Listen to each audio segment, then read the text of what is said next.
오늘 말씀의 제목은 그리스도의 충만한 복을 전하다 라는 제목으로 말씀을 나누겠습니다. 바울은 로마 성도들에게 복음을 통해 드러나는 하나님의 의, 하나님의 일, 그것이 무엇입니까? 복음을 듣고 이방인들이 순종하게 되는 것, 거기에서 드러나는 하나님의 은혜가 가장 큰 것이며 가장 큰 복이라고 권면을 했습니다.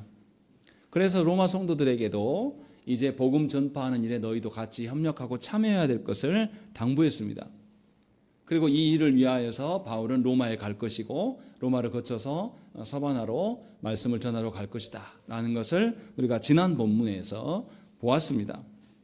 그런데 로마로 갈 것을 소개했던 바울이 갑자기 오늘 본문에서는 로마가 아니라 예루살렘에 간다고 밝히고 있습니다. 바울이 무엇 때문에 로마로 가겠다고 해놓고 다시 예루살렘 이야기를 했을까요? 조금만 지혜로운 사람이라면 예루살렘의 일을 끝내놓고 로마에 가겠다고 말해도 혼선이 없을 거예요.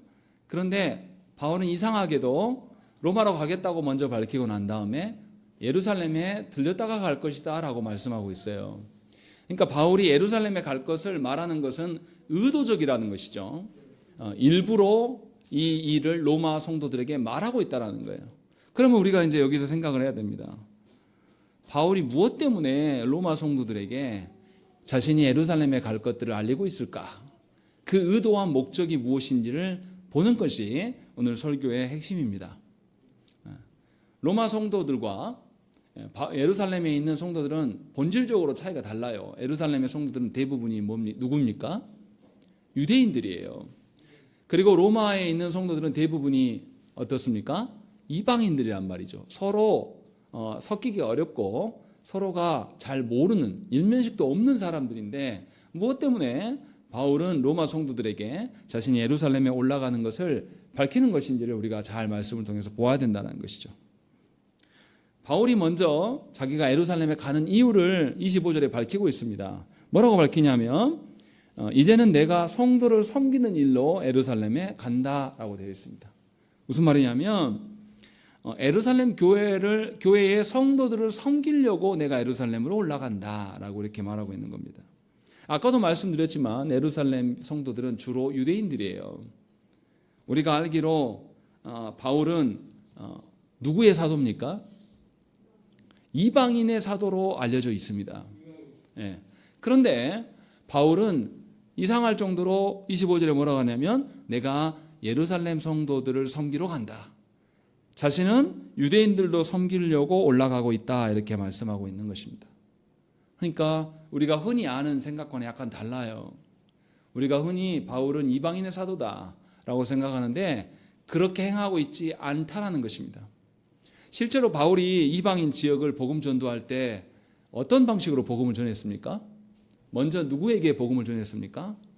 항상 유대인의 회당에 들어가서 유대인들에게 복음을 먼저 전하고 그리고 난 다음에 이방인들에게 복음을 전했어요. 바울이 이렇게 한 이유는 하나님께서 복음을 준 순서가 그러하기 때문에 그렇게 한 것입니다. 하나님께서 누구에게 먼저 복음을 주셨습니까? 유대인들에게 복음을 먼저 주시고 그 다음에 예수께서도 뭐라고 하십니까? 승천하시면서 내 복음을 예루살렘과 유대와 사마리아 땅 끝까지 전하라고 이 순서를 분명하게 주셨어요. 그러니까 바울은 자신의 편리대로 행하는 것이 아니라 하나님께서 명령하신 대로 순종하고 있고 늘 그렇게 복음을 전해왔던 것입니다. 그런데 바울이 유대인들에게 복음을 전할 때마다 바울에게 무슨 일이 있었습니까? 온갖 핍박과 멸시와 자신의 생명에 위협당하는 일이 반복되었어요. 그러함에도 불구하고 바울은 이것을 포기하지 않고 하나님께서 주신 자들로 여기면서 유대인들을 자신의 목양의 대상자로 삼았습니다. 그래서 바울이 예루살렘 교회로 가고 있다라고 밝히고 있는 것입니다. 그러니까 바울이 오해하면 안 되는 게 자기가 서바나로 복음을 전하러 갈 텐데 로마 성도들에게만 후원 받으려고 하는 게 아니라 예루살렘에게도 받으려고 한 거 아니야? 이렇게 오해할 수 있는데 전혀 그런 게 아니라는 것이죠. 바울은 주께서 맡겨주신 영혼이라면 그가 어떠한 사람이라 할지라도 복음을 전함으로 말미암아서 하나님께 순종하려는 마음을 갖고 있었다는 것이고 이것이 바울이 이방인의 사도만이 아니라 바울은 유대인의 사도이기도 한 증거입니다. 정리하면 바울은 로마 성도들에게 복음 안에서 이방인과 유대인이 모두 다 한 교회됨임을 알리기 위하여서 이 이야기를 밝히고 있다는 것을 우리가 알아야 됩니다. 우리는 어리석어서 성도들을 대할 때에 차별을 둬요. 이러한 성도는 내가 견딜만 하고 또 다른 성도는 내가 견디지 못한다는 생각을 갖고 있습니다. 저 역시도 목회자로서 그런 생각을 가질 때가 있었어요. 개혁주의의 신앙을 표방하고 있기 때문에 어느 정도 지식이 있고 그런 분들만 성도가 되기를 은근히 바라는 것이 저의 교만함이 있었습니다. 그러나 하나님께서는 그렇게 행하시지 않는다는 것이죠. 하나님의 역사하심이라는 것은 사람의 지혜와 지식과 능력에 있지 않아요. 하나님께서 그들을 변화시킨다는 것이죠. 그것을 믿고 바울은 유대인들까지도 그리스도의 몸으로 간주하면서 그들을 성도로 여기고 있다는 것입니다. 그러니 저와 여러분들이 누군가를 대할 때에 우리의 선입견으로 대해서는 안 돼요. 그 사람이 지금까지 나에게 어떻게 대했는가, 그 사람이 나에게 지금까지 어떻게 행했는가를 근거로 그 사람을 대하는 것은 그리스도인이라고 말하기가 어렵습니다. 참된 그리스도인들은 그 사람이 나에게 나쁘게 행동해도 하나님께서 그에게 복음을 전하라고 하셨으면 우리는 하나님께 순종하는 마음으로 그 일에 나서야 되는 것이죠. 바울은 그래서 유대인들을 섬기러 올라간다라고 이야기를 하고 있어요. 그리고 26절에 뭐라고 합니까? 26절 말씀 우리 한번 읽겠습니다. 시작.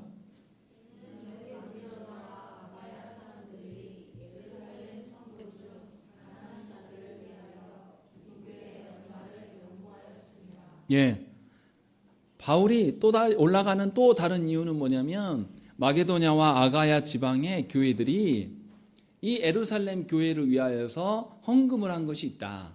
이것을 전달하러 올라간다라고 이야기를 합니다. 바울이 이렇게 예루살렘에 올라간 것이 벌써 4번째입니다. 이전에는 큰 흉년으로 유대인 중심의 예루살렘 교회가 어려웠을 때 이방인 중심의 안디옥 교회가 교회에 헌금하였고 이것을 바울과 바나바가 전달한 적이 있습니다. 이게 한 번만 있었던 이야기 아니라 여러 차례 있었다는 것이죠. 그런데 이번에는 마게도냐와 아가야 성도들이 이 헌금한 것들을 예루살렘 성도들의 가난한 자들에게 전달하려고 하고 있습니다. 얼마나 놀랍습니까? 복음을 늦게 받아들였으나 도리어 이방인들이 유대인들을 섬기고 있어요. 무엇보다도 마게도냐 성도들이 정말로 섬길 만한 형편이었는가라는 것이에요. 고린도후서 8장 2절 말씀에 보면 마게도냐 성도들이 어떤 상황에 있는지를 우리에게 잘 설명해 줍니다. 환난의 많은 시련 가운데서 그들의 넘치는 기쁨과 극심한 가난이 그들의 풍성한 연보를 넘치도록 하게 하였다라고 바울이 말씀하고 있어요. 마게도냐 성도들은 정치적으로 경제적으로도 아주 힘들고 어려운 상황에 있었다라고 증언하고 있는 것입니다. 그래서 환난이 있었고 시련이 있었습니다. 또한 그들이 극심한 가난 중에 있었어요. 그런데도 그들에게 넘치는 것은 뭐냐면 하나님께서 주시는 기쁨이다라고 말씀하고 있어요. 그래서 그 기쁨이 넘치기 때문에 그들의 돕고자 하는 헌금이 풍성해졌다라고 바울은 분명하게 말씀하고 있는 것입니다. 여기서 보십시오. 마게도냐 성도들에게 하나님께서 주시는 기쁨이 얼마나 큰 것이면 경제적인 그 궁핍함을 능가하고 있어요. 또 정치적인 핍박을 능가하고 있단 말이죠. 바울은 이것을 말하려고 하는 것입니다. 바울이 예루살렘 교회에 전달하고자 하는 것은 경제적인 부분, 이 성도들이 헌금한 헌금도 있겠으나 궁극적으로 바울이 전하고 싶은 것은 뭐냐면 환난과 궁핍 중에도 이 환난과 궁핍을 능가하는 하나님이 주시는 넉넉한 기쁨이 그들에게 있다. 이 사실을 지금 전하고자 하는 것입니다. 이러한 기쁨은 하나님께로부터 나와요. 그래서 우리의 환경을 다 극복해낼 수 있습니다. 우리가 사람들로부터 외면당하고 사람들로부터 오해를 받을 수도 있으며 또 우리가 인생을 살아가면서 경제적으로 굉장히 궁핍한 지경에 놓일 수도 있습니다. 그런데도 불구하고 이들이 연약한 형제들을 위해서 자신의 것들을 내어주고 있어요. 그들이 왜 내어줄 수 있냐면 그들이 살만해서 재물이 넉넉해서 내어주는 것이 아니라 그들이 기쁨이 넉넉하여서. 왜 기쁨이 넉넉할 수 있습니까? 하나님께서 자신들을 지키시고 보호하신다는 그 확신이 있기 때문에, 이 확신의 넉넉함이 그들 안에 있기 때문에 그들의 궁핍함을 극복하고 그들의 핍박을 극복하면서 그 중에 그 넉넉함을 발휘하고 있는 겁니다. 그래서 바울은 예루살렘 교회에게 궁극적으로 하나님의 기쁨과 하나님의 확신의 그 넉넉함이 있기를 소망하면서 이것을 전달하려고 하는 것입니다. 오히려 마게도냐 성도들이 가난에 받기 때문에 누군가를 더 돌아볼 수가 있는 것이에요. 누가 곤고한 사람의 형편을 잘합니까? 공고한 사람이 공고한 사람의 형편을 너무나 잘 아는 것이죠. 하나님께서 주어지는 기쁨은 자신의 모든 것을 하나님께서 주관하시기 때문에 상황이 좋지 못하여도 계속 지속될 수 있는 기쁨입니다. 내 상황에 따라서 기쁨이 있다가 또는 없다가 하는 것은 하나님이 주시는 기쁨이라고 말할 수가 없어요. 우리들의 대부분의 기쁨은 물질적인 기쁨, 우리들의 대부분의 기쁨은 사람이 인정해주는 기쁨, 우리들의 대부분의 기쁨은 누구보다 잘난 기쁨, 이런 것일 수 있는데 바울은 그것을 말하고 있지 않습니다. 놀랍게도 핍박 속에서, 궁핍 속에서도 하나님의 주신 것으로 인하여서 차고 넘침이, 넉넉함이 그들에게 풍성하게 있기 때문에 그들은 하나님의 것들을 나누고 있는 것이죠. 이것이 진짜 은혜예요. 하나님께서 베푸시는 은혜는 이처럼 우리의 상황과 현실을 초월합니다. 극복해내요. 제가 어렸을 때 고향교회에서 예배당을 짓는데요. 너무너무 가난해요, 교회가. 그 동네에서 하루 3끼 못 먹는 집도 수두룩했습니다. 그런데 이 예배당을 지으려고 하는 성도들의 열의가 있어요. 그러니까 농한기철에 어떻게 하냐면 성도들이 꽃갱이와 삽을 들고 다 교회로 나옵니다. 그리고 목사님을 중심으로 그 교회가 주변에 사방공사를 다 해요. 지금은 없어졌지만 예전에는 산사태 나고 이런 그런 지역이 있으면 교회가 맡아서 그 지역 일대 일들 전부 다 했습니다. 그래서 벽돌 값을 다 모았어요. 그래도 돈이 없으니까 교회를 지을 때 어떻게 하냐면 기술자는 한두 명만 부릅니다. 돈이 없으니까. 그리고 나머지 모든 일들은 전교인이 나와서 농사일을 내려놓고 다 나와서 벽돌을 날랐어요. 저도 초등학교 시절에 벽돌을 계속 쳐서 날랐던 기억이 나요. 주일학생들까지 다 나왔습니다. 그렇게 예배당을 한 칸 한 칸 지어간 겁니다. 이렇게 하나님이 주시는 기쁨과 은혜가 있으면 성도들 안에 없단 말이 없어요. 넉넉함이 있습니다. 그래서 그런 은혜를 우리는 보게 되는 것입니다. 이렇게 하나님이 주시는 기쁨이 있다라면 우리는 기쁨으로 자발적으로 하나님께 나의 전 존재를 드릴 수가 있습니다. 자신의 명예나 이름값 때문에 하는 사람들은 억지로 할 수밖에 없어요. 자기의 체면이 달린 일이기 때문에 강제적으로 해요. 하나님께서 그것을 받으시겠습니까? 하나님 결코 그런 것을 받지 않으십니다. 오히려 그렇게 행하는 우리의 악함에 대해서 하나님이 기억하시고 우리가 주 앞에 섰을 때 하나님께서는 우리의 그 악한 것들을 가지고 하나님을 기만하고 속이려고 했던 우리의 거짓 때문에 하나님은 심판하실 것입니다. 그러니 저와 여러분들이 성도로 살아감에 있어서 무엇보다도 하나님이 주시는 넉넉한 기쁨을 달라고 간구하셔야 됩니다. 그렇지 않고는 우리가 우리 인생을 살아가기가 너무너무 어려워요. 우리 시대에 굶는 사람이 없다고 말하잖아요. 그런데 우리 시대는 굶는 사람이 없음에도 불구하고 심적으로, 마음적으로 궁핍한 사람들이 너무나 많습니다. 누구에게 베풀 줄을 몰라요. 누가 나에게 베풀라고 할까봐 두려워서 합니다. 너무나 안타까운 것은 뭐냐면 이 SNS상에서 보면 성도들이 교회를 찾아요. 근데 어떤 교회를 찾냐면 300명급 이상의 교회를 찾습니다. 그 이하 교회는 가서 자신이 짊어져야 될 게 너무 많다. 그래서 안 가고 싶다라는 이야기들을 아예 공공연하게 대놓고 쓰고 있고 거기에 동조하는 사람이 굉장히 많은 것을 제가 보았어요. 이게 우리 시대의 성도의 수준입니다. 하나님을 의존함도 없을 뿐더러 하나님께서 주시는 넉넉함이 전혀 없습니다. 그들에게 배움이 있을지 모르겠어요. 그들에게 경제적인 벌이가 충분할지는 모르겠습니다. 그러나 하나님이 주시는 넉넉함은 없습니다. 누가 교회를 섬깁니까? 하나님의 기쁨을 맛보고 넉넉한 마음이 있는 사람이 교회를 섬겨요. 그가 재물이 있고 그가 시간이 있다고 해서 교회를 섬기는 것은 결코 아닙니다. 분명하게 바울은 이 사실을 지금 밝히고 있는 겁니다. 그래서 진정한 기쁨을 전달하려고 내가 예루살렘에 가고 있다라고 말씀하고 있어요. 27절과 28절 말씀도 그것을 증언하고 있습니다. 우리 한번 읽겠습니다. 시작.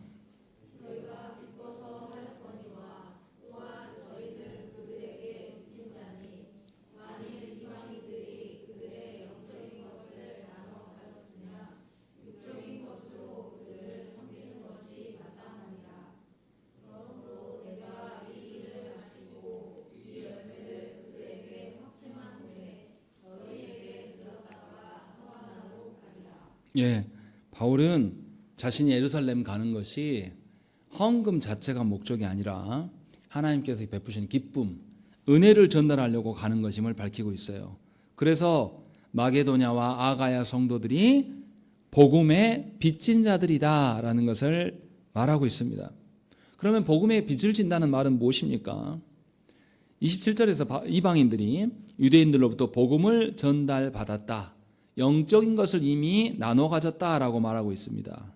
이제 이방인 교회가 유대인 교회를 향해서 육적인 것으로 섬기는 것이 당연하지 않겠는가라고 말씀하고 있어요. 분명하게 예수께서도 복음이 예루살렘과 온 유대와 사마리아 땅끝까지 전달될 것을 말씀하셨고 교회가 이것의 사명임을 말씀하셨어요. 정리하면 교회 안의 기쁨은 성도로 하여금 자발적인 마음을 품게 하고 충만하게 하고 이 복음은 성도들로 말미암아서 그리스도의 사랑을 누리게 해서 그리스도의 사랑에 빚진 자의 마음을 갖게 합니다. 그래서 바울은 이 두 가지를 지금 전달하려고 하는 것이에요. 그래서 28절에 뭐라고 합니까? 그러므로 내가 이 일을 마치고 이 열매를 그들에게 확증하려 한다라고 되어 있습니다. 헌금을 전달하는 것이 주된 목적이 아니라 이 열매를 주고자 한다라는 것. 이 열매는 앞에서 밝힌 것처럼 두 가지예요. 하나님이 주시는 넉넉한 기쁨 그리고 복음으로 인해서 빚진 자의 마음 이 두 가지가 열매가 되고 이것들 예루살렘 교회에 확증하려고 하는 것이에요. 바울이 자신이 전한 것을 예루살렘에게 전달하려고 하는 것이 자기의 어떠함을 전달하려고 하는 것이 아니에요. 이렇게 생각할 수도 있지 않겠습니까? 예루살렘 유대인들에게 내가 봐라. 내가 수많은 교회를 개척했고 그 교회들이 너희를 도우려고 내가 돈을 갖고 왔다 하면서 그렇게 준다면 유대인들이 생각할 때 이렇게 받을 수도 있죠. 뭐 자기 자랑하려고 왔네. 이렇게 받을 수도 있습니다. 그런데 그렇게 말하고 있지 않다라는 것이죠.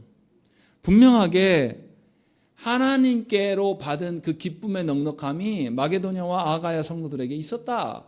그래서 너에게 이 기쁨이 전달되는 것이고 또 그들이 너에게 이렇게 기꺼이 내어주는 것은 하나님이 복음으로 말미암아 주신 그 은혜, 복음의 빚진 자의 마음이 있었기 때문에 너희들에게 전달되는 것을 내가 지금 말하고 있다라고 해요. 그래서 바울이 뭐라고 하냐면 확증하려고 한다.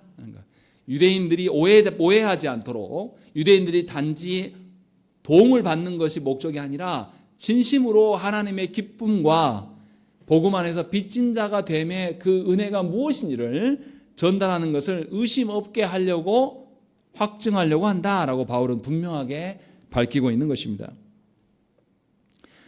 그래서 복음을 전하는 자는 순전히 하나님께서 우리에게 베푸신 은혜와 기쁨을 증거하는 것이지 복음의 결과로 자신을 따르는 자를 만들려고 하는 것이 절대 아니에요.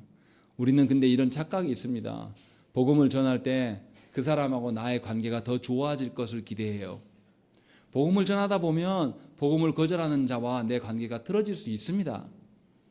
그게 중요한 게 아니에요. 중요한 것은 뭐냐면 하나님의 어떠하심이 남게 되는 것입니다. 하나님의 어떠하심이 나에게 충만해지는 것이에요. 그것이 복음 전하는 것의 목적이 되고 상대방도 복음을 듣고 복음으로 인하여서 그리스도의 사랑이 들어옴으로 말미암아서 복음에 비친 것이 어떠한 마음인가를 알게 하는 것, 이게 훨씬 더 중요하다는 것입니다. 그런데 안타깝게도 저국교회에서는 복음을 이용하여서 자기 목적을 이루려고 하는 사람들이 많습니다. 하나님께 주시는 참된 기쁨과 은혜의 넉넉함을 전하려고 하는 것이 아니라 복음을 근거로 사람들의 헌신을 조장하고 사람들의 헌금을 강요하는 경우가 굉장히 많아요.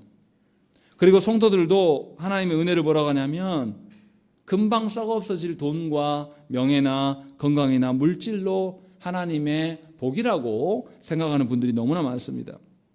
그러나 복음은 하나님이 주시는 기쁨, 세상에서 볼 수 없는 기쁨이며 하나님께 주시는 그 사랑으로 인하여서 도무지 감당할 수 없는 그 빚진 자의 마음을 갖게 되는 것입니다. 이것이 참으로 바울이 전하고자 하는 마음이라는 것입니다. 그래서 바울이 이제 29절에 뭐라고 말합니까? 29절 말씀 읽겠습니다. 시작.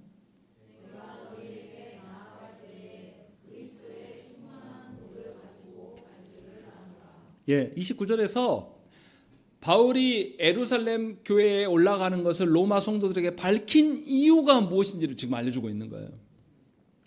내가 예루살렘 성도들에게, 바울이 예루살렘 성도들에게 진정으로 하나님이 주시는 넉넉한 그 기쁨의 은혜를, 또 복음의 빚진 자의 마음을 전달하려고 하는 것처럼 이것이 예루살렘에 있는데 이것이 예루살렘에게만 아니라 누구에게도 있기를 원한다.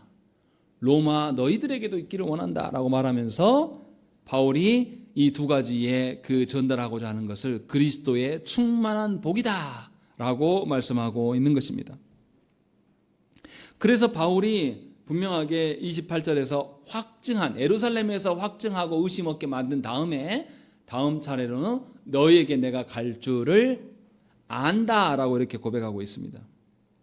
그래서 분명하게 바울은 누군가를 섬김을 받으려고 하는 것이 아니라 계속해서 이방인 교회에서도 그랬고 예루살렘 교회에 가서도 그들을 섬기고 하나님의 기쁨과 복음의 빚진 자의 마음을 전달하고 또 로마 교회에게도 동일한 것을 베풀려고 지금 하고 있는 것을 볼 수가 있어요. 바울은 늘 섬기고 베풀려고 합니다. 받으려고 하지 않아요. 우리는 그러나 어떻게 생각합니까? 우리는 늘 베풀기보다는 받으려고 합니다. 그래서 베푸는 것을 굉장히 꺼려해요.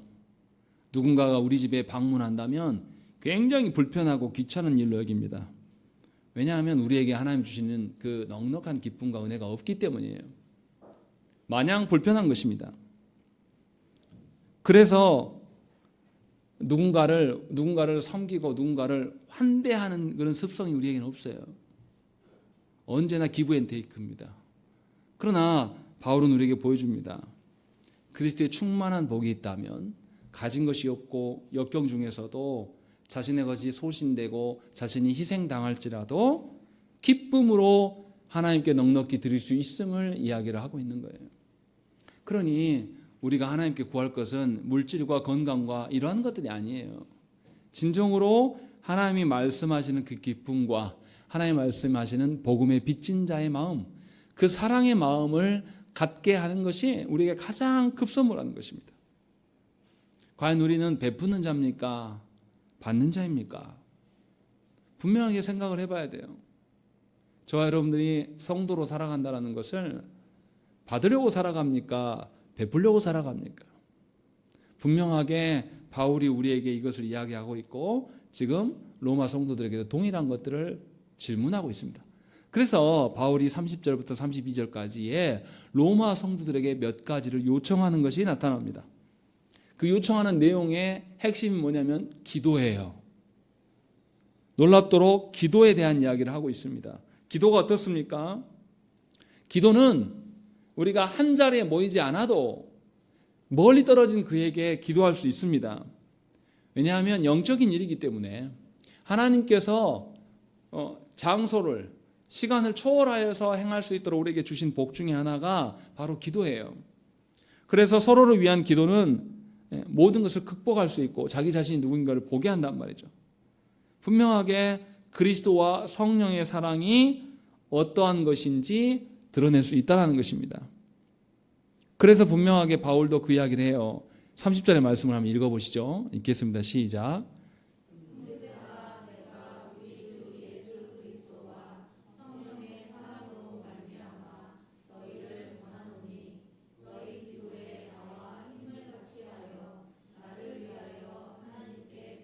예, 분명하게 기도하는 것이 그리스도와 성령의 사랑으로 말미암은 것이다 라고 말씀하고 있는 것이에요. 그래서 이 로마 성도들은 바울의 사역에 기도로 동참할 수 있습니다. 거리적으로는 굉장히 멀리 떨어져 있지만 그리스도와 성령의 사랑이 행해지는 것이 바로 바울의 사역이기 때문에 바울이 로마 성도들에게 함께 기도함으로써 이것을 참여하라고 말씀하고 있습니다. 이 말은 내가 갈 것을 수동적으로 마냥 기다리고만 있지 말고 적극적으로 능동적으로 기다려야 될 것들을 지금 요구하고 있는 것입니다. 이것은 하나님께서 그리스도의 재림의 날을 기다리라고 하심과 똑같은 방식이에요. 예수께서 다시 오실 날은 우리는 그냥 마냥 아무것도 하지 않고 기다리는 자들이 아닙니다. 하나님께서는 당신의 공의를 근거로 인하여서 하나님이 그러한 분이시기 때문에 그날이 오게 될 터인데 그날에 오게 될 그 하나님의 공의와 그 하나님의 긍휼을 근거로 지금부터 살아가라고 말씀해요. 준비하고 있으라는 거예요. 그래서 하나님의 공의와 그 긍휼로 살아가는 자가 삼위 하나님께서 다시 오실 그날에 누구보다도 먼저 그것에 환호할 수 있고 반응할 수 있다는 것이, 이것이 하나님의 오실 때를 기다리는 자의 성도의 태도입니다. 그래서 성도의 기다림은 수동적이지 않아요. 능동적인 것입니다. 세상 사람들은 기다리는 것을 그냥 견디는 것이라고 말해요. 그러나 예수 믿는 사람들은 기다리는 것에 대해서 마냥 기다리는 게 아닙니다. 그래서 바울은 로마 성도들에게 기도하라고 말씀하고 있어요. 너희가 받을 복을, 그리스도와 성령의 사랑으로 인하여서 너에게 주어질 그 하나님의 기쁨과 복음의 그 찬란함을 기대함으로 말미암아서 적극적으로 순종하면서 기도하고 있을 것들을 말씀하고 있는 것입니다. 그래서 기도가 성도의 신앙의 가장 표본이 되는 겁니다. 기도하지 않는 성도는 하나님의 은혜를 전혀 누리지 않는 사람이에요. 기도하지 않는 성도는 예수께서 다시 오실 것에 대한 소망이 전혀 없는 사람입니다. 분명하게 바울은 이것을 로마 성도들에게 복이라고 말씀하고 있는 거예요. 그리스도와 성령의 사랑의 증표라고 말씀하고 있는 것입니다. 그러니 저와 여러분들도 정말로 하나님께서 주시고자 하는 것, 하나님께서 주신 것들 중에서 우리에게 계속 있어야 될 것들, 하나님 주시는 그 기쁨과 사랑과 복음의 빚진 자의 마음이 우리에게 늘 있어야 돼요.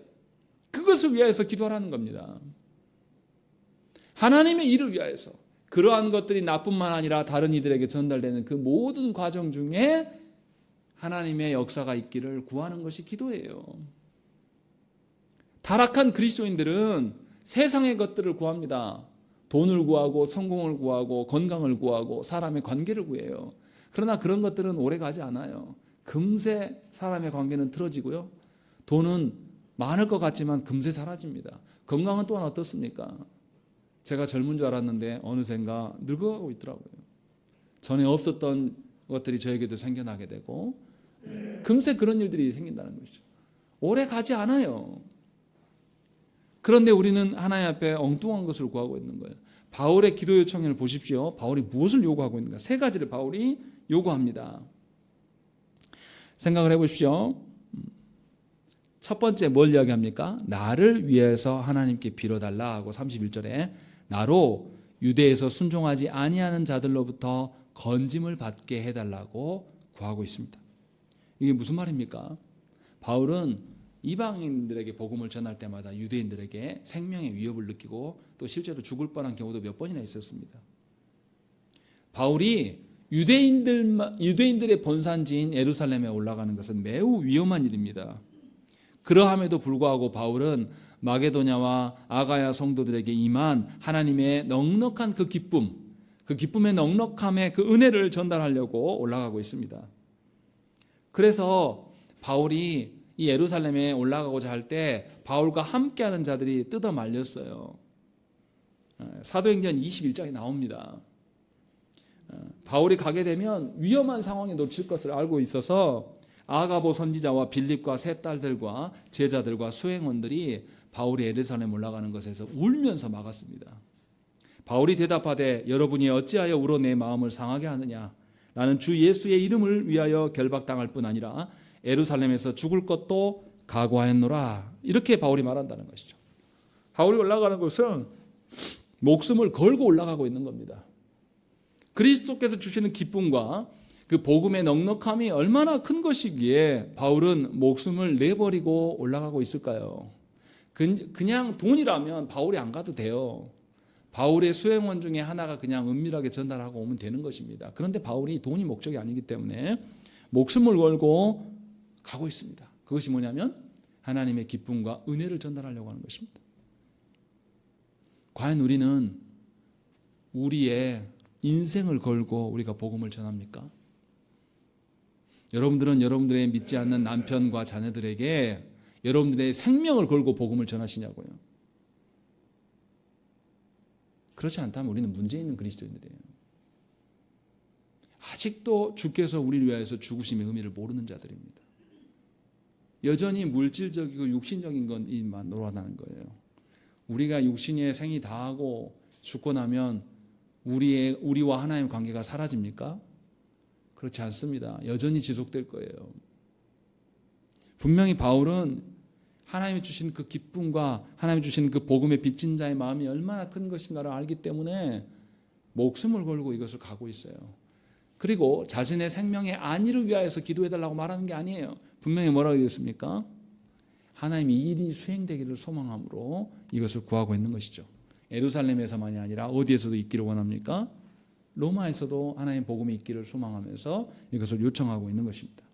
두 번째로 31절을 보시면 또 예루살렘에 대하여 내가 섬기는 일을 성도들이 받을 만하게 하라라는 것이죠. 이것을 기도하라는 겁니다. 무슨 말입니까?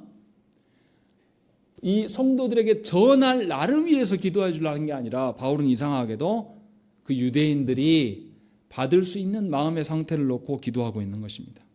바울은 누군가에게 하나님의 어떠하심을 전달할 때에 전달자 중심으로 전하지 않았어요.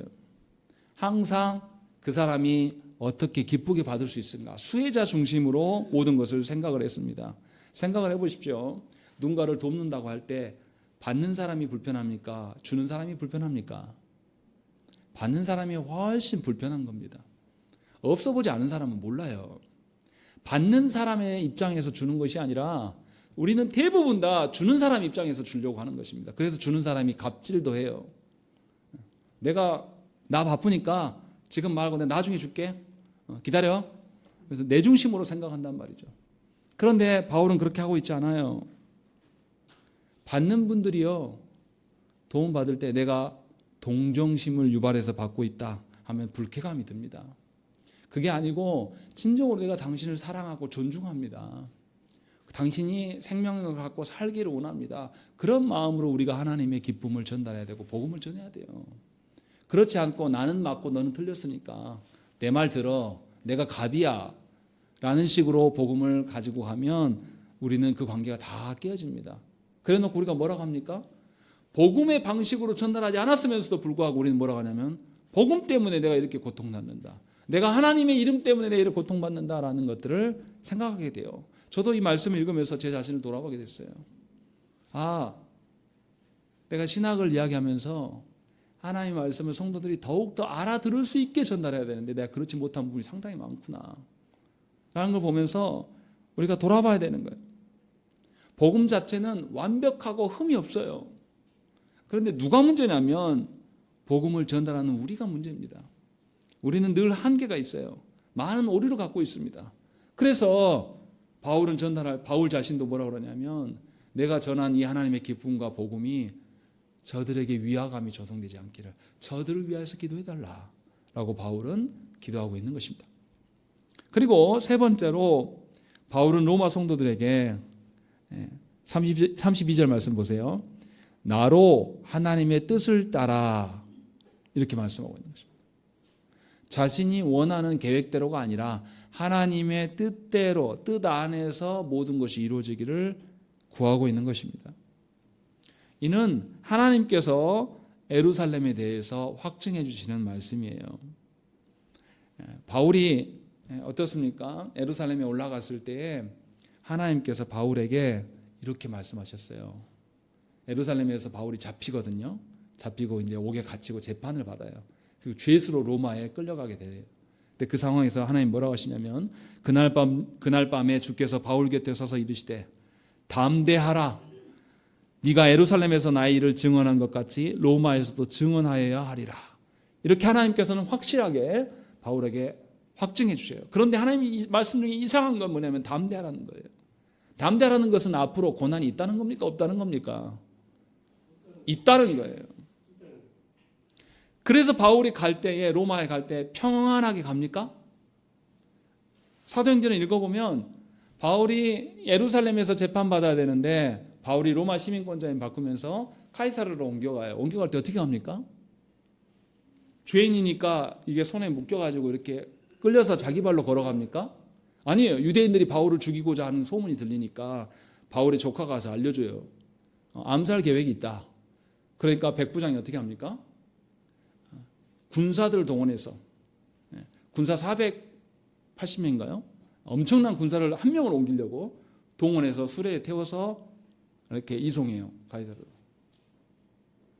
바울이 끌려간 겁니까? 하나님께서 두 손으로 쌓아서 이렇게 옮겨주신 겁니까? 하나님 옮겨주신 거예요. 그리고 또 바울이 배를 타고 로마로 가는 여중에 태풍을 만나요. 그래서 죽을 뻔한 고비를 넘깁니다. 그러한 일들이 계속 반복돼요. 그래서 하나님께서는 담대하라고 말씀하셔요. 고난이 있다. 고난이 없다고 말하지 않습니다.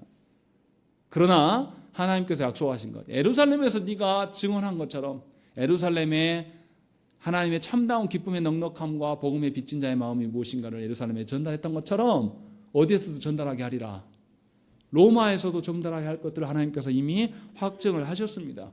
하나님께서 확증해 주신 일이기 때문에 바울은 이 일이 로마에서도 동일하게 있기를 소망함으로써 로마 성도들에게 하나님의 뜻 안에서 이루어질 것들을 기도해라 라고 요청하고 있는 것입니다.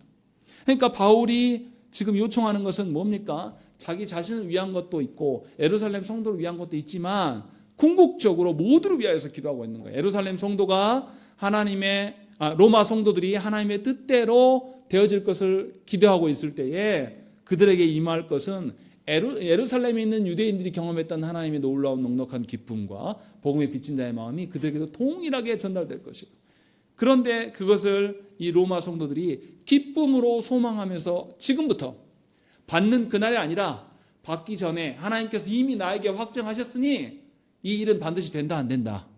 반드시 되는 일이기 때문에 그 기쁨을 지금부터 누리고 있어라. 어떤 방식으로? 기도하면서 지금부터 너희들이 누릴 수 있는 것이 아니겠는가라는 것을 바울은 지금 우리에게 말씀하고 있는 것이에요. 이것에서 우리는 놀라운 종말론적인 사고를 가질 수가 있는 것입니다. 예수께서 다시 오실 때에 예수께서 우리를 신원하신다고 했어요. 우리가 예수 믿는 것 때문에 사람들 때문에 오해받았던 것들, 사람들 때문에 멸시받았던 모든 것들 그날에 다 주께서 신원하시고 주께서 다스리시는 그 자리에 누구도 앉히시겠다. 저와 여러분들을 그곳에 앉히셔서 하나님 나라의 어떠함을 증거해 보이시겠다라고 약속하셨어요. 그 일이 약속되어 있고 그것을 우리에게 계시하여 주셨습니다. 마치 바울이 예루살렘 교회에 올라가서 무엇을 증거할 것인가, 무엇을 전달할 것인가를 로마 성도들에게 밝히고 있는 것처럼 하나님께서는 마지막 되어질 일들을 벌써 우리에게 알리셨어요. 그러면 우리가 지금 현재에 하나님과 함께 기쁨으로 넉넉하게 살아갈 수 있는 근거가 마련된 것이죠. 바울은 지금 이것을 우리에게 전하고 있는 것입니다. 그래서 하나님의 온전하심이 우리 모두에게 있게 되는 것이에요. 그래서 33절의 마지막에 뭐라고 합니까? 한번 읽겠습니다. 시작.